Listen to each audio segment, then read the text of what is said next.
Bienvenidos a Serpientes y Palomas, donde nuestro propósito es razonar, analizar y meditar en las Escrituras y el cristianismo que surge de ellas. Yo soy Calderón y en cada episodio hablaremos de temas no para enseñarlos, aunque sin duda aprenderemos en el camino, sino que lo haremos para buscar ser aquello que Jesús nos dijo que fuéramos, prudentes como serpientes y mansos como palomas. Entonces, en todos estos años, desde que se institucionaliza en el imperio, hasta que llega Lutero, que decías eran como 1200 años casi, ¿verdad?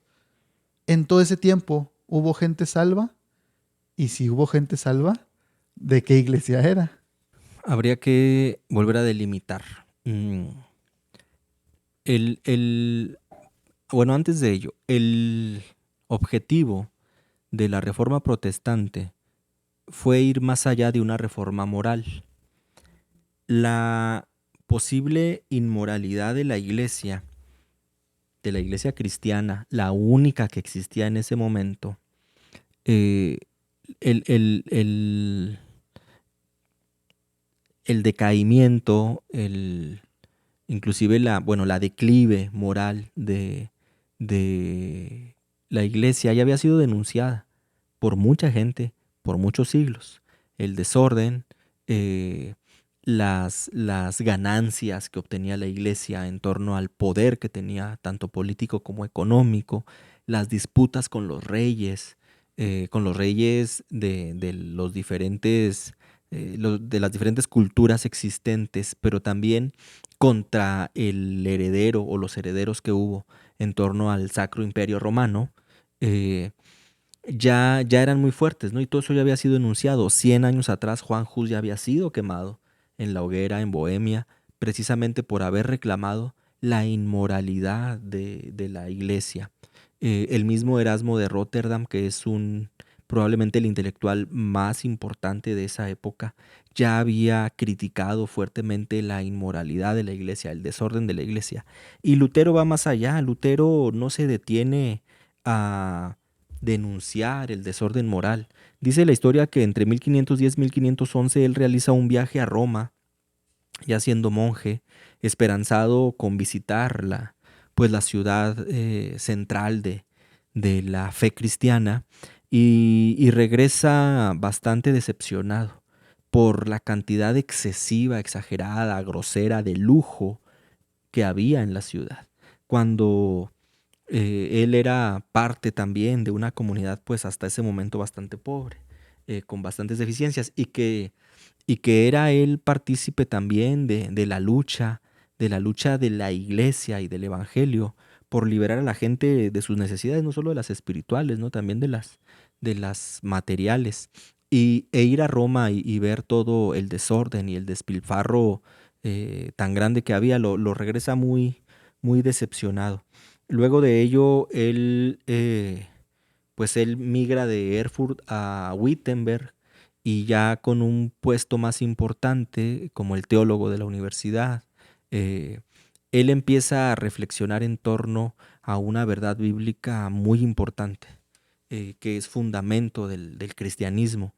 Se dice, la tradición dice que él iba subiendo la escalinata de la Basílica de San Pedro cuando una voz le dijo que se detuviera porque el justo por la fe vive, ¿no? El justo por la fe vivirá, y él se detiene, reflexiona y se va.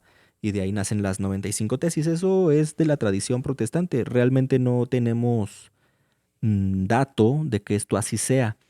Lo que sí sabemos por sus escritos es que él en su cátedra, que esta cátedra la tiene en el 1512 de los Salmos, en su cátedra de los Salmos, él ya empieza a hacer anotaciones en torno a una teología que depende de la gracia de Dios, no de la justicia de Dios.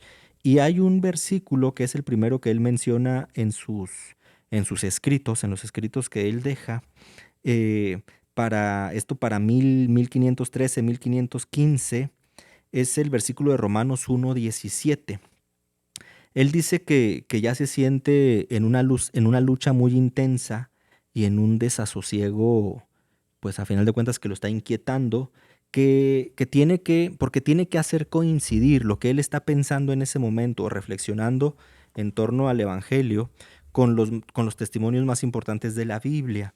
Y Romanos 1:17 dice: porque en el Evangelio la justicia de Dios se revela por fe y para fe, como está escrito, mas el justo por la fe vivirá.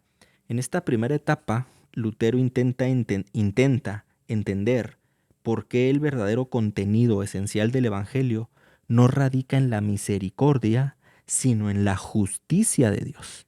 Debemos entender que en este momento la iglesia romana, la iglesia cristiana romana, está ubicada en un momento histórico en donde el miedo y la culpa son los principales elementos que tienen para acrecentar la fe de las personas.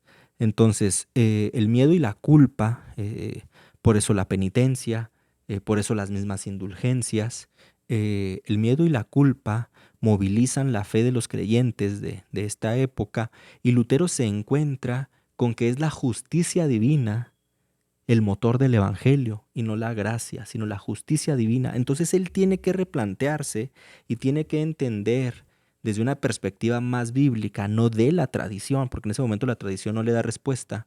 Tiene que entender a qué se refiere la justicia, que es exactamente la pregunta que tú me haces, ¿no? Bueno, en ese momento, ¿hay salvación o no hay salvación? El motor del Evangelio es la justicia divina.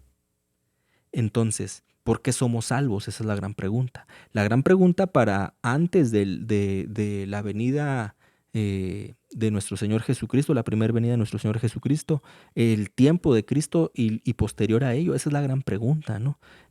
¿Cómo es que soy salvo y por qué soy salvo, ¿no? ¿Hay salvación antes de que Jesucristo venga? En tiempos de la época del antes de Cristo. ¿Hay salvación en tiempos de Cristo? ¿Hay salvación después de Cristo? Y si la hay, ¿en qué radica esta salvación?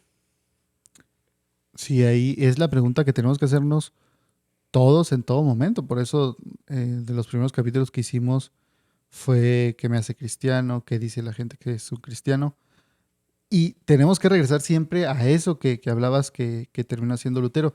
Regresar a qué dice la Biblia que me hace tener esta relación con Dios. ¿Qué dice la Biblia que enmienda, que restablece, restaura esta relación entre el hombre y Dios? Porque debemos entenderlo a un nivel personal, bíblicamente, cómo es que el hombre se reconcilia con Dios, cómo es que puede tener paz para con Dios, a través de qué medios, a través de quién se logra hacer. La Biblia es clara, pero en ese momento, como dices, era difícil el acceso a la Biblia para aquellos que iban como feligreses a la iglesia, ya ni siquiera hablamos de los sacerdotes.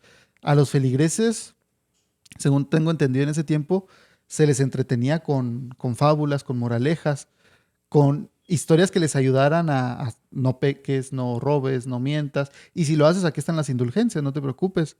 Pero era un tanto difícil el acceso a las escrituras. Por eso Lutero se propone, después de lo que termina haciendo, se propone sacar la traducción de la Biblia, es decir, esto tienen que entenderlo las personas. Y la mejor manera de entenderlo no es yo irme a predicar por todas partes. Dijo, la mejor manera de entenderlo es que ellos tengan la palabra de Dios, y al leer la palabra de Dios irá entendiendo el hombre cómo puede acercarse a Él, cómo puede tener paz para con Dios, cómo puede reconciliarse, cómo puede ser perdonado. Y ese era el objetivo de Lutero, que la gente entendiera bíblicamente, ya no lo que eligieron hombres, sino a través de la Biblia, cómo podían reconciliarse con Dios. Así es, ese es el primer paso que da Lutero en el esclarecimiento bíblico de una enseñanza medular para entender el acceso que tenemos a Dios por medio de Jesucristo. Si hasta ese momento era la misericordia en lo que a lo que apelaba la iglesia, y la misericordia era porque la iglesia había construido la visión, la idea, la imagen de un Dios cruel y castigador, al cual se tenía o se podía tener acceso, incluyendo las obras de las personas, las buenas obras que las personas pudieran hacer para tener acceso. Entonces este es el primer paso importante que da Lutero. Si Lutero se preguntó unos años antes o está ya reflexionando en torno a los escritos bíblicos y en torno al estudio que está dando tanto de Romanos como de Salmos en la universidad, y él tiene un encontronazo con este versículo, lo leo de nuevo, porque en el Evangelio la justicia de Dios se revela por fe y para fe. Si hasta este momento Lutero dice, ¿por qué el motor del Evangelio no es la misericordia, sino la justicia de Dios? Y si la justicia estaba entendida a partir del miedo y la culpa, a partir del castigo, entonces Lutero es movido en ese momento por el Espíritu Santo a estudiar en torno a la justicia de Dios. ¿Qué es la justicia de Dios? Y sabemos también por la historia y por los escritos mismos de Lutero, que hay un evento al que se le denomina el evento de la torre. En el convento negro, que así se le llamaba, era un convento negro en ese sentido por el tipo de construcción, que era una de las salas del castillo en donde estaba la universidad de Wittenberg, él estudiando en la torre del convento, él tiene luz y entiende el pasaje y dice que a partir de ahí sus temores se van y él empieza a experimentar un gozo que nunca había experimentado, empieza a sentirse feliz porque entiende que en el pasaje que lo ha estado atormentando por años, Pablo no se refiere a la justicia de Dios que impone castigos. Hasta este momento en el que la reforma aún no es una realidad, estamos hablando del 1515, eh, ya vamos observando cómo a partir de ese momento ya empieza a construirse una espiritualidad o una enseñanza de la espiritualidad que debe guiarnos a los cristianos. Eh, entonces, eh, se empieza él a alejar de una enseñanza escolástica, patrística, de la tradición romana católica, que imponía la idea de un Dios sumamente castigador y un Dios sumamente exigente de cuotas humanas. Ese era el gran problema, que la imagen que se había construido de Dios era un Dios que imponía y exigía cuotas humanas para la redención.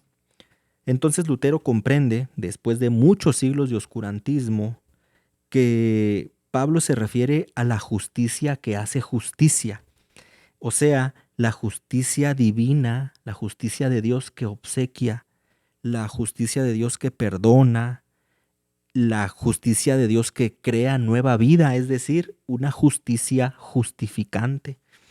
Eh, a este suceso de la torre es precisamente lo que hemos tratado de explicar por muchos años, o el cristianismo protestante ha querido explicar de esa escalinata, ¿no? En realidad no es un momento, es una suma de momentos en las que Lutero ha estado expuesto, importante, ha estado expuesto a la Biblia.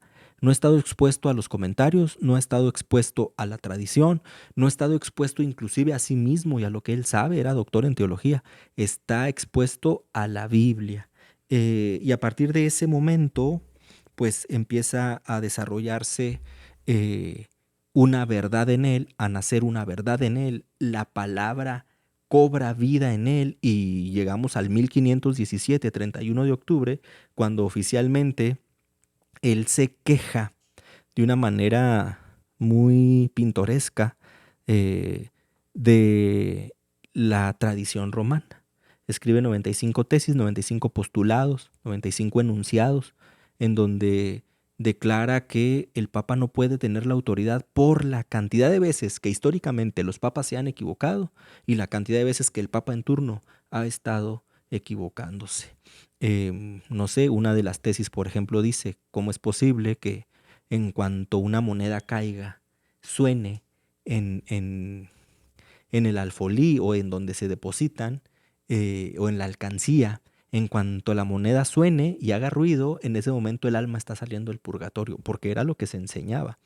Decía él en otra tesis, si el Papa es tan bueno y es el representante de Dios, pues entonces que por su pura bondad perdone a todos los que están en el purgatorio y los saque. Si tiene autoridad de sacarlos mediante dinero, pues que los saque por el puro afecto de su amor, como tal haría Cristo. Eh, Otra tesis decía, si el Papa quiere construir una iglesia, estaban construyendo la Capilla Sixtina, o sea, estaba Miguel Ángel, el artista, el artista con mayúsculas en la historia de la humanidad, pintando la Capilla Sixtina. Entonces, Dijo Lutero, si el Papa quiere construir una iglesia, una casa a Dios, que la construya con su dinero, que bastante dinero tiene, y no lo cargue a los feligreses, que la mayoría no tienen dinero.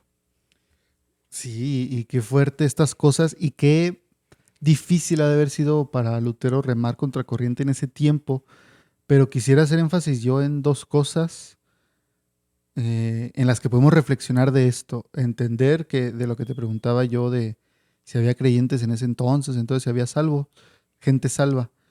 Yo no puedo evitar pensar en, en Elías, en Elías cuando él piensa, dice, no, pues ya nada más yo quedo de los que son fieles a Dios, obedientes, creyentes, y, y Dios le dice a Elías, Elías, no te equivoques, todavía hay algunos y no tan poquitos, que no han doblado rodilla a Baal. O sea, hay gente que todavía cree en mí. El que tú no las conozcas, el que tú no hables con ellos, el que no interactúes, no significa que yo no estoy obrando de otras maneras. Y aquí históricamente tenemos el registro de Martín Lutero, lo que pasó en su vida, la reforma, pero sin duda yo creo que no fue el primero ni el único que tuvo esas dudas, que tuvo esas inquietudes, a través del cual Dios trabajó para salvación también. Seguramente fueron bastantes más, pero él fue el que se levantó y fue el instrumento que Dios usó para esta reforma. Pero no significa, como muchas veces pensamos los protestantes, que fue el único que se daba cuenta de estas cosas, que no había nadie que le pareciera mal lo que hacía la iglesia en ese momento. Sin duda, así como con Elías, todavía había bastantes que no habían doblado rodilla a Baal. Seguramente había bastantes que cuestionaban estas cosas, que entendían, que creían en Dios para su salvación, que no les cuadraban ciertas cosas. Quizá no tuvieron en ese momento la valentía de levantarse, no estuvieron en la posición que estuvo Lutero, pero sin duda había más gente, no fue Lutero el único, pero fue el instrumento que Dios usó en ese momento, como Elías. Elías fue un instrumento que Dios usó, pero como le dijo Dios, no era el único que todavía estaba siendo fiel, obediente, creyendo a Dios. Esa es una cosa. Y la otra, muy importante, que yo creo a nivel personal, todos debemos experimentar eso que, como dices, llegó a experimentar Lutero, de leer la Biblia, ser expuestos a la palabra de Dios y confrontar mis creencias que me han dicho toda la vida, las cosas que me han dicho, eso debes hacer, esto tienes que hacer, así es como te arreglas con Dios, así es como te vas a ir al cielo, confrontarlas con lo que dice la Biblia. Y es un proceso doloroso, es un proceso incómodo, es un proceso que pueda a muchos no gustarles, pero si queremos tener una relación con Dios, yo creo que lo más lógico y común y normal para todos es pensar que a través de nuestras obras vamos a alcanzar estar en la presencia de Dios. Y siempre se dice esta frase, ¿no? De que pues soy imperfecto, pero Dios es muy misericordioso, Él sabrá que yo soy imperfecto y Él me perdonará seguramente. Pero tenemos que entender que a través de la exposición de la Biblia podemos entender esto que entendía Lutero y decir, es que no soy yo, no soy lo que yo logro hacer, no es el dinero que doy, no es cuánto dono, no es cuánto doy al diezmo de ofrenda, no es nada de eso, es entender que no hay nada que podamos hacer por nuestras obras que nos dé la salvación, que aquello que hizo Cristo es lo único válido para poder alcanzar esa salvación. Y así como tuvo ese encuentro Lutero, y dices tú muy bien, no fue cosa de un día, que un día se levantó y dijo, ah, ¿saben qué? Soñé y me di cuenta que estas cosas estaban mal o me habló Dios. No, fue un proceso que tuvo que llevar basado en la Biblia, confrontándose con la Biblia, meditando, reflexionando en la palabra de Dios, el Espíritu Santo obrando en él, para llegar a un punto de decir, ¿saben qué? Le creo más a la Biblia que a lo que me están diciendo y tengo que poner la Biblia por encima de aquello que me dicen ustedes que yo tengo que creer. Eso es algo que tenemos que pasar todos nosotros, aún dentro de la iglesia cristiana, porque muchas veces escuchamos predicaciones y las entendemos a como nosotros entendemos a Dios, a como yo creo que es Dios, y escuchamos que es por gracia y decimos, sí, es por gracia, pero pues también yo tengo que poner mis cosas, ¿no? Tengo que poner de mi parte y tengo que agregarle mis obras. Y no es así. Tenemos que creer que cuando la Biblia dice es por gracia, es por lo que hizo Cristo, creerlo y no decir sí, es por gracia más lo que yo pueda hacer, ¿verdad? Y entender que si vamos a creerle a Dios, tenemos que creerle por completo. Sí, así es. Esto también lo asentó Martín Lutero en la Reforma. Insisto, la Reforma es un cúmulo de situaciones, de momentos y de eventos que le permitieron a Lutero y a gente siglos antes de él y gente después de él entender que había que regresar a las Escrituras y había que retomar el estudio de la Biblia al 100%, porque para este momento la Iglesia romana había dejado de estudiar la Escritura por el exceso de tradición y de comentarios en torno a ella, al grado que la Iglesia Católica Romana se hizo experta en añadir cláusulas y en añadir recetas salvadoras en beneficio del hombre. Eh, si bien desde entonces la Iglesia Romana reconoce la salvación por gracia, la salvación como regalo de Dios, también incluyeron en su base teológica que la gracia no salva sola, había que añadirle algo y que en ese sentido el hombre es libre de cooperar o de no hacerlo en la salvación a través de los méritos. Esto implica la participación del hombre en la obra salvadora. Tiene que ver también con la intervención sacerdotal. Hay dos conceptos muy importantes en la tradición romana, no bíblicos, son parte de la tradición. Insisto, para la tradición romana el hecho de que no lo diga la Biblia no importa, dado que Dios lo ha revelado a través de la tradición. El concepto de contrición y atrición, el de contrición lo tenemos los cristianos protestantes. Dios no rechaza un corazón contrito y humillado. Eh, pero para los católicos, por la tradición, antes de la contrición hay un proceso que se llama atrición, que es una contrición imperfecta. Es el sentirme mal, la atrición, el sentirme mal porque he pecado y porque reconozco que el pecado es muy feo, pero no puedo hacer nada, solo me siento mal, una especie de conciencia muy mundana. Entonces se necesita la intervención del sacerdote para que pueda el hombre avanzar a la contrición. Si no hay una mediación sacerdotal entre el sentimiento y la emoción del humano en ese momento, no puede avanzar a la contrición. Y la contrición culmina en el proceso ahora de, mm, en este proceso reflexivo en el que se confiesan los pecados al sacerdote, ¿no? La confesión. Eh, pero la atrición no es bíblica, ¿no? O sea, no vemos en la Biblia un proceso previo a la contrición en la cual yo me siento sumamente mal porque estoy alejado de Dios y entiendo que es el Espíritu Santo quien me está diciendo, regresa al camino. La Biblia no menciona que haya un proceso anterior en el cual hay una contrición imperfecta llamada atrición y que es necesaria la mediación sacramental del sacerdote, únicamente del sacerdote por sacramento, ¿no? Es a final de cuentas la base del culto romano, la misa. La misa es el sacramento por el cual el sacerdote puede acercar a la gente en estado de atrición a contrición para que puedan acercarse a Dios y ser perdonados. Eh, la Biblia no lo dice, ahora insisto. La tradición romana, la iglesia romana, no necesita que la iglesia lo diga. La iglesia romana necesita que la tradición lo diga y al decirlo la tradición se ha convertido en una verdad para ellos. ¿Qué dijo o contra qué se pronunció en ese momento Martín Lutero? Contra la tradición, no contra la Biblia, no contra la enseñanza bíblica, con la tradición. Entonces tenemos mm, ya en el protestantismo, después de que el 31 de octubre de 1517 Martín Lutero clava las tesis en la puerta de la Catedral de Wittenberg, y luego que unos meses después es lanzada la bula por el Papa, eh, la bula Exsurge Domine, en latín, en español, levántate Señor, la bula Exsurge Domine, en donde lo amenazaba de acusarlo de hereje, eh, y de excomulgarlo si no se retractaba de al menos 45 de las tesis que había escrito y pegado en la catedral.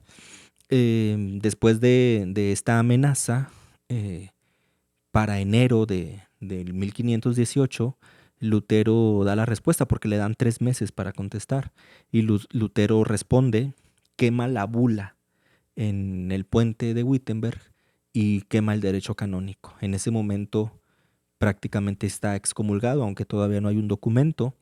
Y para febrero y marzo del 18 es llamado a comparecer ante el emperador Carlos V, muy joven.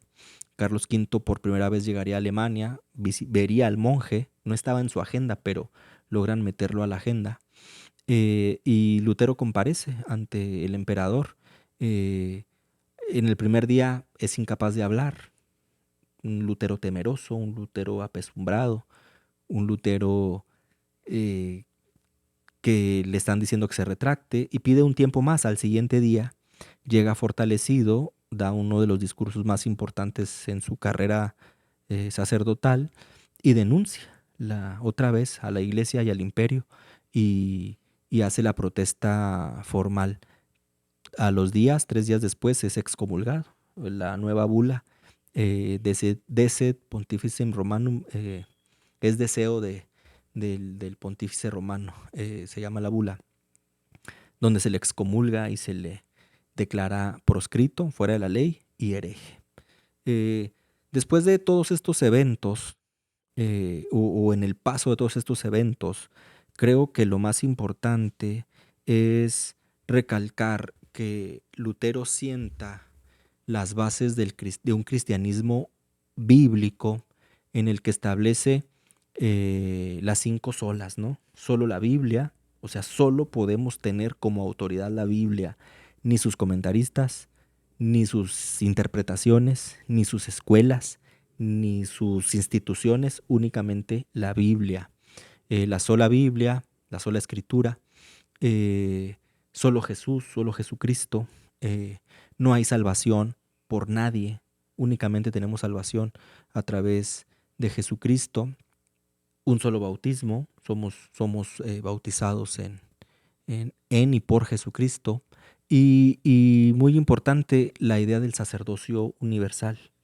Eh, Lutero en uno de sus libros más poéticos, porque la mayoría eran muy políticos, en uno de sus libros más poéticos, él escribe sobre el sacerdocio universal y él dice que todos los humanos, todas las personas, podemos ejercer el sacerdocio delante de Dios. Es decir, entender nuevamente que el velo había sido rasgado para que todos tuviéramos un libre acceso al Padre, al lugar santísimo, al trono de Dios, sin intermediación de nadie, porque Jesucristo ya había hecho la obra intercesora completa. Eh, entonces, pues bueno, esto a final de cuentas termina oponiéndose gravemente a la enseñanza de la tradición católico-romana. No quiere decir que la Iglesia católico-romana no crea en la Biblia, cree la misma Biblia que los protestantes. El problema es que la Iglesia católica cree también en la tradición y la tradición ha superado ya por mucho a la Biblia en cuanto a dogmas y en cuanto a enseñanzas. Y gracias, Dante, por esta plática. Entonces, ya si les queda duda, les recomendaría volver a escuchar los episodios. Y si ya alguien les llega a preguntar alguna vez, ¿por qué no eres católico? ¿Por qué no eres como nosotros? O sea, en el sentido de ya somos tan cercanos. Me ha tocado a mí escuchar en conferencias donde está un erudito cristiano, protestante, y uno católico. Alguna vez lo vi con el doctor William Lane Craig, un erudito protestante. El católico le decía, oye, ¿por qué no eres católico? Pues si hablas y suenas mucho como nosotros y tenemos muchas cosas en común. Y la respuesta que le dio fue precisamente similar a la que tú le decías antes, que hay cosas que ustedes creen que yo no puedo creer y hay cosas que yo creo como protestante que ustedes no pueden renunciar a creer porque dejarían de ser católicos. Y eso es lo que podríamos decir. Hoy si alguien te pregunta, ¿por qué no eres católico si ya pareces en ciertas cosas? ¿Por qué eres protestante? Pues podrían enviarles este episodio. Así es, ya para terminar también, Para Lutero y para los protestantes hoy en día, como lo fue para los creyentes antes de la primera venida de nuestro Señor Jesucristo, como lo fue para los creyentes en la posterior etapa después de la muerte y resurrección de Jesucristo, y como lo es para nosotros el día de hoy, porque es tan importante que no exista ningún otro libro, solo la Biblia. Eh, para nosotros es muy importante que ninguna autoridad humana esté por encima de la Biblia. eh, que ninguna autoridad y ninguna voz humana esté por encima del mensaje, de la obra redentora, del autor de la Biblia, que es Dios, y por encima de la revelación de todo ello operada por el Espíritu Santo. Entonces, ¿por qué es importante entonces lo que tú mencionas? ¿Por qué somos protestantes y no católicos? ¿Y por qué no podríamos estar, si lo podemos llamar así, del mismo bando? Mm, Porque para nosotros la regla sola escritura, que no es de Martín Lutero, es un mandato de Dios que creamos en la revelación más segura que tenemos, que es la Biblia. Eh, Debemos entender ¿por qué es tan importante? Porque la Biblia no es, como se ha dicho mucho tiempo o se nos ha criticado, la Biblia no es un libro de autointerpretación. La Biblia es un libro que se interpreta a sí mismo, y además, muy importante, en los procesos de lectura, eh, para que el lector pueda entender lo que está leyendo, necesita tener un espíritu acorde al autor. Si yo entiendo los motivos del autor, lo que yo lea puede ser entendido y dimensionado en los fines con los cuales fue escrito. Para yo leer y entender la Biblia, necesito estar de acuerdo con el autor. Y la única forma que tengo para estar de acuerdo es a través de la obra reconciliadora del Espíritu Santo. Jesucristo fue muy claro. Él se iba, pero nos dejaba al Espíritu Santo, quien nos iba a guiar y quien nos iba a aluzar el camino, quien nos iba a redarguir. Entonces, cuando el lector necesita ponerse de acuerdo con el autor de la Biblia, forzosamente es imperativo que el Espíritu Santo lo guíe y pueda entender lo que está leyendo. Por eso, para los cristianos protestantes, lo único seguro que tenemos es la Biblia, la acción mediadora del Espíritu Santo, que es Dios mismo, la tercera persona de la Trinidad, la acción del Espíritu Santo para poder entender lo que Dios ha dicho de sí mismo y de nosotros, no la tradición y no ninguna voz humana. Muchas gracias por escuchar este episodio. No olvides suscribirte al podcast en tu plataforma favorita y recuerda que puedes encontrarnos en Facebook, Instagram y YouTube, donde subimos más contenido que nos lleva a razonar, analizar y meditar en las cosas de Dios. Espero que estés bien. Dios te bendiga.